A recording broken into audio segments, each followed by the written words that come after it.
हूसियों का एक हफ्ते में तीसरा बैलिस्टिक मिसाइल हमला, भगदड़ मचने से 25 इसराइली जख्मी। यमन के हूसियों ने एक बार फिर इसराइल को बैलिस्टिक मिसाइल से निशाना बनाया, जिससे इसराइली शहरों में भगदड़ मच गई। इसराइली मीडिया का बताना है कि हूसियों ने वस्ती इसराइल के शहरों की जानिब बैलिस्टिक मिसाइल से हमला किया, जिसे इसराइली दिफाई निजाम ने गिरा दिया। रिपोर्ट के मुताबिक मिसाइल के इसराइली हुदूद में दाखिल होने के बाद सायरन बजने लगे, जिसके बाद लोग जान बचाने के लिए जेरे जमीन बंकर्स की जानिब भागे और इस दौरान भगदड़ मच गई। इसराइली मीडिया का बताना है कि हमले से बचने की कोशिश में 24 अफराद को मामूली चोटें आईं, जबकि एक खातून को शदीद जख्मी हालत में अस्पताल मुंतकिल किया गया, जिसकी हालत तशवीशनाक है।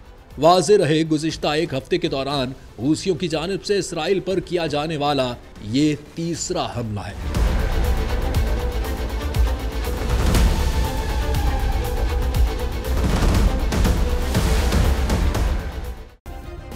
सब्सक्राइब करें और बेल दबाएं ताकि कोई खबर रह न जाए।